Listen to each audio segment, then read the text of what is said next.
of my best friends got murdered when I was 15.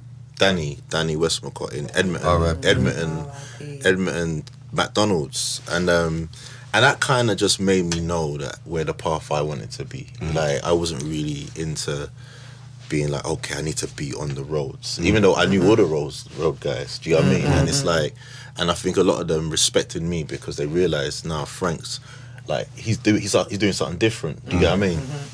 You know, so my thing was just about, look, how can we get things better? So even when people were doing things, I was like, no, come on, how do we find a way?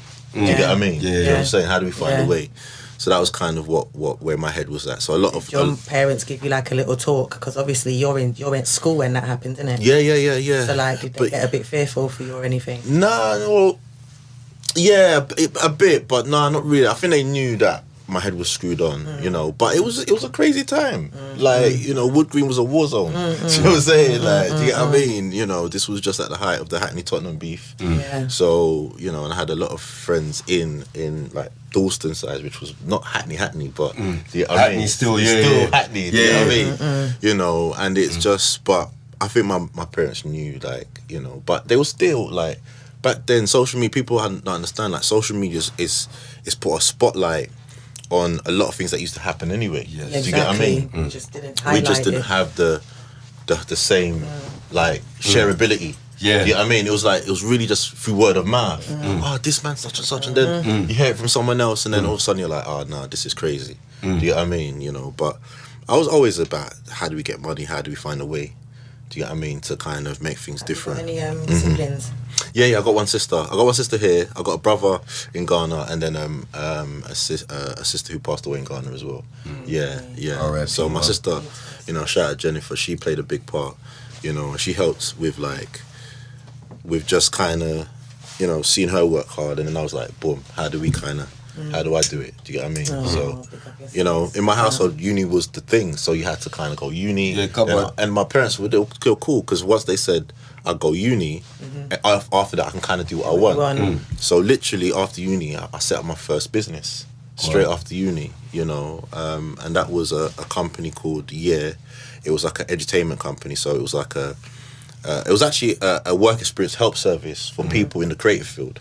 Do you get what I mean? You know, and this was all free. All free. Yeah, set up my first business. How did that go? It was okay. It kind of went into entertainment. So we started to do parties for students and all that sort of stuff. And Sorry, what did you do in uni? I done visual communication, graphic design, and advertising. So did you get your degree in that? Yeah, I got my degree. Yeah, I got my degree in that. And that's the good thing about my parents. They were like, once you get a degree, you can kind of do what you want. So they pushed education. Oh definitely. yeah. You know, African parents, you know, it's just what it was back then. So once I got my degree, my mum was like, you can kind of just do what you want. And I was always like, and I mean, well done for that. I wish I had a champagne to pop in. Nah, so that's cool. Yeah, Man. you know what it is, good. because we hear a lot of stories about, you know, like, when did you go to jail? When did you come out of jail? You know, like that's you see our show. It's just refreshing Even to have with a young education. black man from the hood. I repeat, just tell you, he went uni. So you hear he that, got his degree. He was around all the bad people. He knows all the bad people in the hood. He's had the same opportunities as all the bad people in the hood, the same disadvantages, the same not if there's any, but he's had the same disadvantages as, say, me, and he's chosen a different path and got his degree. He's not smarter than me. He's smarter than me. But it just goes. But you get what I'm saying? No, though, you're right. You know, it's about mind state and and that's what it is. Do you get what I mean? And at the end of the day, everything's a choice. And of like, course, you know, at the time that I grew up, there were so many things pulling. Do you get what I mean? Because, like, you know, I remember, like, I was probably one of the first people in Tottenham to get an Averex jacket. Like, do you get what I mean? This is like 95 or something. Like, this is mad. And I was young. Like, and I had an Averex, like a £500 jacket. Yeah. And it's like those types of things were How did you pay for it? Huh? Because we paid for ours through crime. Yeah, I know. How did you pay for yours? I worked. I was doing part-time. I was always making money. Like, I was always, do you know what I'm saying? Like, and it's like, no, I remember I was just going to college. It was the first year of college. And I was, and I got my job. And it was just like, okay, I need to, you know, but the jackets were like, because I was always into fashion. Yeah. That's, you know, we're going to come to the King of Training story, but I was always into fashion. So I remember that jacket. People don't understand. Like, people take like the young people now have to understand, right? That we put our lives in danger by wearing certain clothes.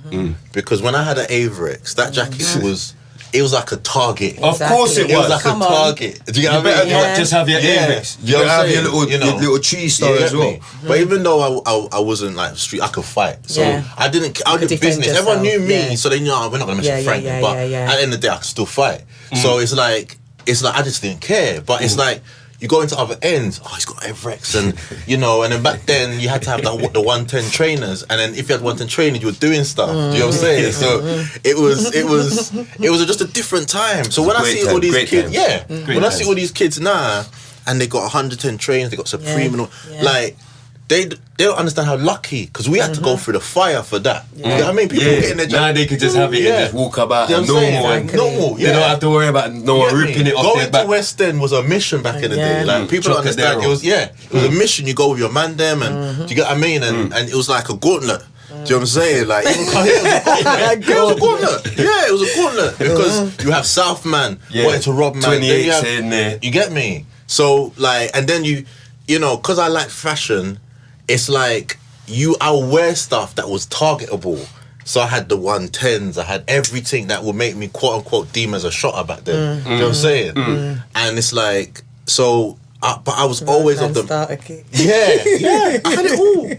So I was always of the mindset of, okay, boom, like I'm in this thing. How can I separate and show good examples?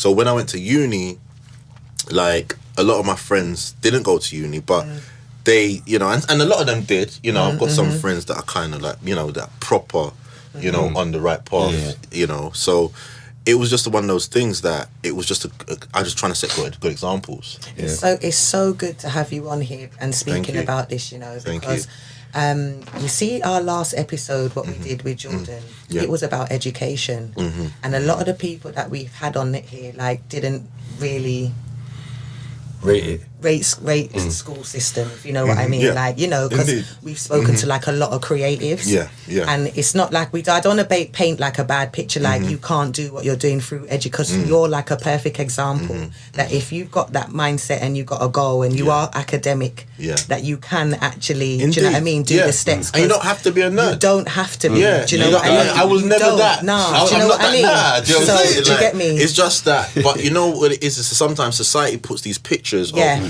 oh, you have to, if you're like doing this, that, you're you know what I mean? You know what I'm saying? Like, you know, and it's funny because with my King of Trainers thing, it's like I put up pictures and people are like, right, Frank, you had this and that, and like you were, do you know what I mean? And people, they just it's like they can't picture the two. And I'm like, nah, I'm in the streets, but I didn't have to do that. Do you know what I mean? I was cool, and sometimes it's just good to show that example that we don't always have to kind of go down that path, you know. And not saying that path is a bad path. It's just sometimes it's a path that is necessary for a certain time. You see, the main subject today, what we're gonna be talking about later, is like change. You know, changes in life, and like the maddest thing is sometimes situations force you to change as well. So, Indeed. But yeah, we'll get into that. Nah, for sure. So, like, I mean, just to kind of mention the whole King of Trainers thing. So, in school, my nickname was King of Trainers. Right. People don't know, like, we're talking, like, early 80s. So, my mum loved tennis, right? And she loved Boris Becker. Like, and Boris Becker, he won his first championship in 85. You know what I'm saying? The kids might not know this. Like, he won his, and people don't understand, tennis back then was the premier sport. You know, before football. Pete Sampras and it was a premier sport. So when brands and stuff want to break like creative like designs, they'll go to tennis players. So people don't understand, like, Stan Smith was a bigger celebrity than Michael Jordan. People can't comprehend that. Do you know what I'm saying? Stan Smith at the time was a bigger celebrity than Michael Jordan. But people were like, right, Jordan's massive now. But back then it was it was like tennis and you know. So my mum, she loved tennis, and she'll be like, she loved Boris Becker. So Boris Becker at the time, like 85, he had like a jewel deal where he had an Ales clothing deal and a Puma foot deal. So when he won his championship, he was actually wearing this top, this particular top, like a retro top. Yeah, like it's a retro. But I was wearing this top, and he had a gold kind of thing. So actually, I'll get to that. I designed some trainers based on his design with a less. Right. Yeah. So that's kind of how that happened. But in school times, my mum would buy me like all the latest crep because what tennis players wore. Because as a African parent, I rate my mum because as an African parent, she just wants to buy me quality, right? So that she's not having to buy so many, and so she'll spend once a year. You get your crep once a year, so you'll spend £40 on one crep and one shoe, and that should last you for the whole year. Do you know what I mean? That's how it used to be. So I'll go to after summer holidays. I'll go to school with a best, and then people are like, "Rah, that's a name brand crepe." You know, that's what I'm saying. Like young people today, they're so fortunate. Yeah, they didn't have to go through none of that. Do you know what I mean? So my nickname in school was King of Trainers. So throughout every in school, the kids would come up to, "Rah, what's Frankie wearing?" And then secondary school, it was so like my whole King of Trainers brand was stemmed off the nickname. You get what I mean? And then fast forward, when I finished uni, I had a entertainment business. Then I had a installation company. I installed multi-gyms. It's mad. It's mad. Yeah, it's mad. It's mad because while I was in uni, I was working part-time for a fitness store, right? So this particular fitness store, they're called Body Active. So they'll sell like creatine, weight gain, and all that sort of stuff. So I was the mail order manager, like at 18, 19. I had my own office. I was doing the mail order and stuff because I knew about like the technologies and stuff at that time. So I got the job, boom, mail order manager. So as things were progressing, they got taken over by another company called Powerhouse Fitness. And they were like, we're going to do the mail order from Scotland. They were like a Scottish business. So I was like, okay, right, how can I set up something? They were like, but we need someone to do the installations or the gyms in London. So I set up a business to facilitate that. Do you get what I mean? Yeah. And I mean, at one stage, because it's a family business, I don't want to, for tax reasons, I was making a lot of money. Do you know what I mean? You know what I'm saying? At that young age. Then they must have, imagine being a family business and like in a family business, you're like one of the highest paid person. And I'm a black boy. And I'm going to be honest, I'm a black boy in a Scottish family business company. You know what I mean? So I had my own van. They paid me this left, right and centre. And they found a way they looked after. So when the credit crunch happened, like I lost that contract. I tried to set up a business in Ghana.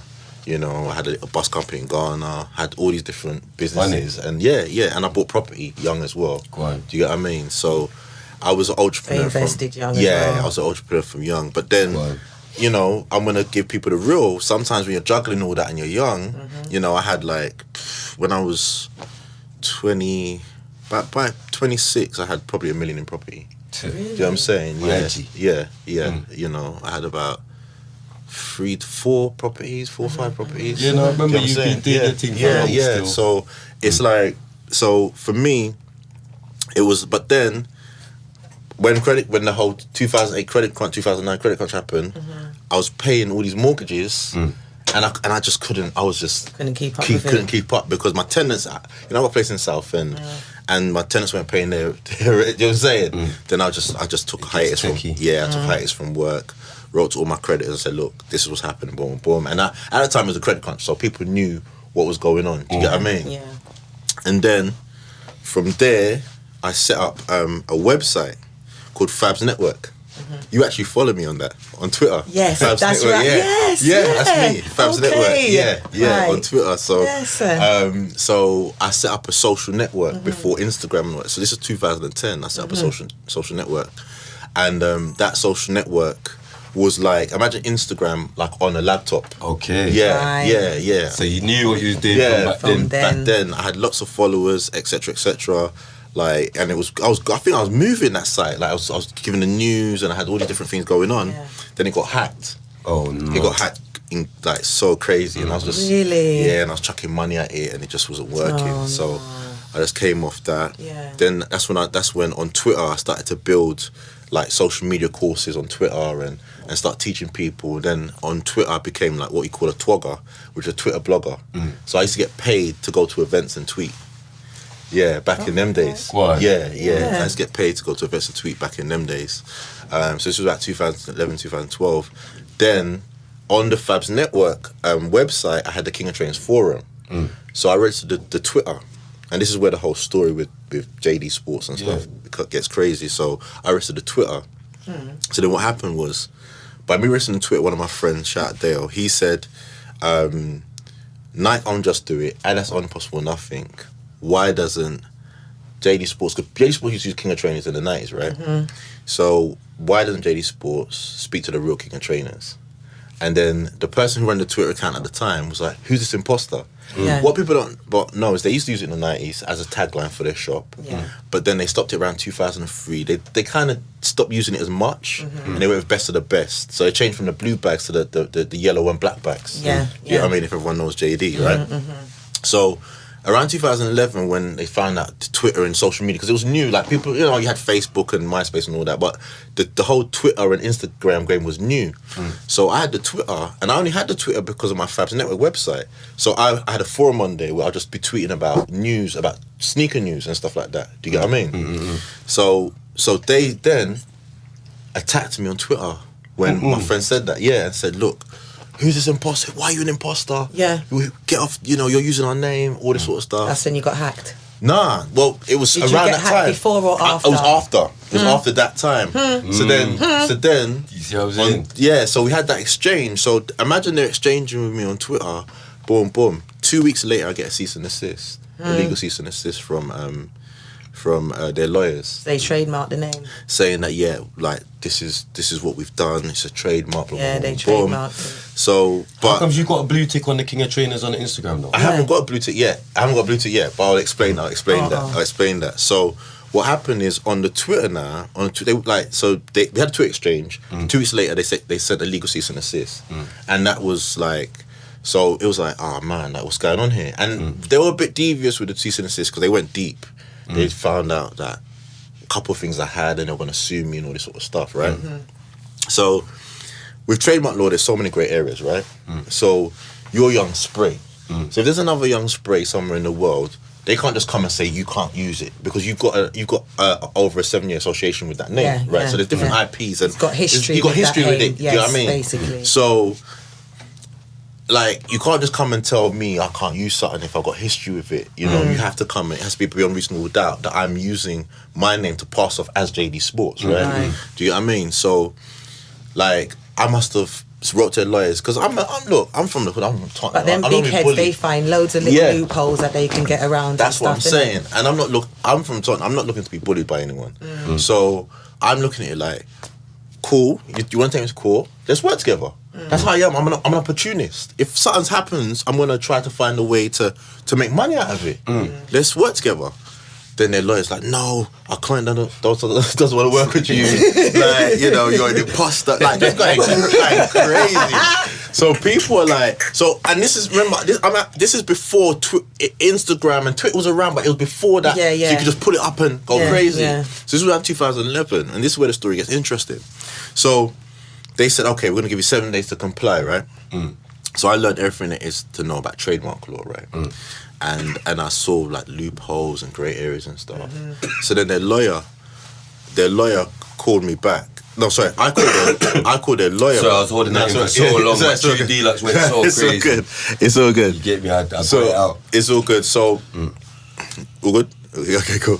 So you studied it yourself? Yeah. I just went through books. I was like, because if you're gonna fight me when it comes to the court thing, especially when it comes to literature, you're right. I have to educate myself. You know what I mean? Bear in mind, you're coming from a background where you get what I'm saying. Your education is on point. Do you know what I'm saying? Understand this is what I'm saying. Your level of intelligence. And I think sometimes what happens is big companies just want to do that to people like us, where they're just like, nah, you can't, and they're just trying to slap us down, and you get me. And I just wasn't. I'm not gonna have this. So I just said, look, you know what? Let me learn everything I can find out. Then I found a little bit of loopholes. Then I called up their lawyer. I was a female lawyer on the phone. I said, hi, it's King of Trainers. She's like, you can't say this. She can't say this. King of Trainers. You know what I mean? And then she's like, So I said, yes, I can. Then I started kind of explaining laws to her and stuff. And I think they just thought, he's just some boy from North London. He's just going to give back the names and then it's going to go away. So then she's like, then it turned from, first it's like attack, then it's like she turned from attack to concern because she knew I wasn't budging. Yeah. So she's like, oh, but I understand that this company, they're a massive company, and what people don't know in terms of like the JD own everything. They're like $1 billion, like $3 billion a year company. Like you can't battle them. They own size, they own football. Yeah, they had control. to. They own. Do you know what I'm saying? They own. And so many companies, and they own companies. Not even allegedly. And they own companies that they sell within them. So you can't really battle them like that. So what I did then is I spoke to the lawyers, and the lawyers asking me like, so like, what do you want to do? And I said, okay, let's go to court. That's not what they were expecting, because they're thinking that someone's going to roll over. So I said, let's go to court. Then she's like, what do you mean? Like, people don't go to court with these companies. You can't, financially, you just can't win. Do you get what I mean? But I was willing to go to court. I said, like, let's go, innit? Yeah. Then she's like, okay, so who's your legal counsel? Who are going to send her? So who's going to send her? Trying to get you shook. Yeah, who's going to send the paperwork to? You know, like, they have to send the paperwork. And I said, like, send it to me. Yeah. I'll take my own case, thank you very much. She couldn't, like, she was on the phone, like, are you, like, because people don't do that. Do you get what I mean? It's not like, it's not known to someone to just be like, no, I'm not giving in.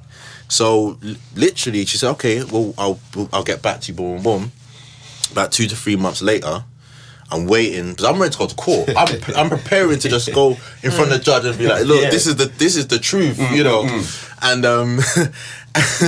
and about coming up to probably the 4th month, I get a letter saying, you know, first it was like, dear sirs, and then all this like bad talk. Then it was like, dear Mr. Boateng, actually our client no longer wants to do this, you know. What people don't know at the time, did you think that they didn't want the publicity around it? Or? Well, I don't know. I think obviously they've realised, but boy, if this guy wins, it could be a problem. Yeah. But what people don't know is at the time they relaunched their campaign. There's only one king of trainers. And they relaunched it in Tottenham on the side of the Tottenham JD. So if people don't know, when you go past the Tottenham JD, Tottenham Hell JD, it's got a big, in gold writing, there's only one king of trainers on the side of the building. Yeah. On the side of the building, and then they relaunched it then. So when you go to JD Sports, you see Undisputed King of Trainers, Undefeated King of Trainers. That's about what they went through with me. Yeah, they had to just giving you little digs.